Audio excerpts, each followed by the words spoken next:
दोस्तों, माननीय बहन जी के निर्देशानुसार गांव चलो अभियान के तहत एक कार्यक्रम लगाया गया है। जब जब देश में सामाजिक कुरीतियाँ बढ़ती हैं, समाज में लोग दबाए सताए जाते हैं, तब तब किसी न किसी महापुरुष का जन्म होता है। इस तमाम लोगों ने इस धरती पर आंदोलन किया। उसी बहुत से लोग अपनी जान की कुर्बानी दिया। बाबा साहब अम्बेडकर इसी कड़ी में सन 1891 14 अप्रैल 1891 को आए थे। सारा जीवन समाज के लिए समर्पित किया। शिक्षा से लेकर के सामाजिक आंदोलन को लेकर के जब देश में आज़ादी की लड़ाई लड़ी जा रही थी, उस समय बाबा साहब ने समाज को न्याय दिलाने के लिए एक आंदोलन छेड़ा। यहाँ से लंदन तक लड़ाई लड़े। दोस्तों, लड़ाई लड़ते रहे। जब बाबा साहब, एक कहानी याद आ गई है, हमने पढ़ा था कि बाबा साहब एक बार लंदन में एक होटल में रुके हुए थे। उसी होटल में संयोगवश गांधी बाबा और पंडित जवाहरलाल नेहरू भी बगल कमरे में ठहरे हुए। साहब कुछ लिख रहे हैं, गुनगुना रहे हैं। तो पंडित जवाहरलाल नेहरू जी ने कहा कि बाबा साहब आप इतनी 2 बजे रात को आप अभी जग रहे हैं। तो बाबा साहब अम्बेडकर ने कहा कि आपके लोग जग रहे हैं इसलिए आप सो रहे हैं, और हमारे लोग सो रहे हैं इसलिए जागना मेरी मजबूरी है।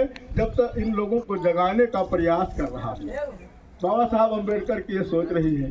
उस कारवां को बाबा साहब अम्बेडकर ने बहुत लंबी लड़ाई लड़ी, और बाबा साहब बहुत लंबा इतिहास है। हमेशा हम आप लोगों से मुलाकात हुआ करती है, लेकिन साथ में बता रहे हैं कि बाबा साहब की लड़ाई बहुत दिन तक लड़ी, लेकिन जब अंतिम समय आए तो बाबा साहब ने कहा है मेरे अनुयायियों, जिस वो विधानसभा अध्यक्ष रहे, अतरा धन कमाए मान सम्मान कमाए हिंदू का पाओ ये बरगाए लगे।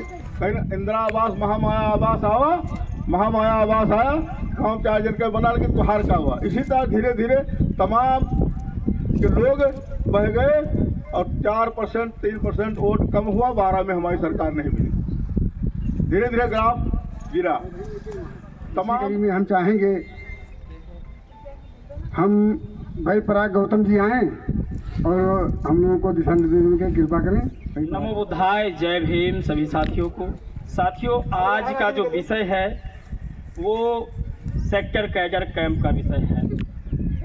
आज तमाम लोग उपस्थित हैं, बहुत सारे हमसे सीनियर भी हैं, जानकार भी हैं। मेरा जो कारवां है तकरीबन 2-3 महीनों का है। इसमें बहुत सारे लोग मुझे जानते हैं, 50,000 से ज़्यादा लोग मुझे जानते हैं। जो कि मैं यूट्यूब पर भी काम करता हूँ, बहुजन समाज के लिए काम करता हूँ, मानवर काशीराम साहब के बताए हुए रास्ते पर काम करता हूँ। मानवर काशीराम साहब का एक ही उद्देश्य था कि इस देश के जो पिछड़ा समाज है, जिसे आज शूद्र कहा जाता है, वो समाज राजा बने। उसके बाद फिर एससी समाज की ओर बाबा साहब का और मानवर काशीराम साहब का टारगेट था। पहला जो उद्देश्य था वो पिछड़ा समाज ही था कि पिछड़े समाज को हम किस तरह से राजा बनाएं इस देश में। आज पिछड़ा समाज मेरा, और जो एससी जिसे दलित समाज कहा जाता है, कई जातियां हैं उसमें, वो सारे लोग अलग हो गए। कोई किसी पार्टी में, कोई किसी पार्टी में। मिशन मानवर काशीराम साहब का स्थगित हो गया है। अब ज़रूरत है हमें कि शासक बनना है, और चाहे पिछड़ा समाज हो, चाहे दलित समाज हो, एक हो करके साथ चलना है। अगर आप लोगों को लगता है कि हम राजा नहीं बन सकते हैं, तो आप लोग एक नज़र लोकसभा चुनाव पर डाल दीजिए। बाबा साहब की तस्वीर के लिए सारी पार्टियां मार कर रही थी। अब आप थोड़ा सोचिए कि आप सोचते हैं हम राजा नहीं बन सकते, हमारी सरकार नहीं बन सकती। अगर उस तस्वीर के लिए लोग मार कर रहे हैं तो उस समाज में कितनी पावर होगी। इसी बातों के साथ मैं अपने बातों को प्रोग्राम देता हूं। जय भीम, नमो बुद्धाय। बहुत बहुत धन्यवाद भाई पराग गौतम जी। मुख्य अतिथि जी बोले उससे पहले हम चाहेंगे कि आप लोग नारे से उनका सम्मान करें। बहुजन समाज पार्टी जिंदाबाद, बहुजन समाज पार्टी जिंदाबाद, जिंदाबाद, कुमारी मायावती जिंदाबाद, जिंदाबाद, भैर कुमारी मायावती जिंदाबाद, जिंदाबाद, मान्य आकाश आनंद जी जिंदाबाद, जिंदाबाद, मान्य आकाश आनंद जी। हम बड़े अदब से चाहेंगे कि माननीय मुकरर जी हम लोगों को दिशा निर्देश देंगे, कृपा करें माननीय मुकरर जी।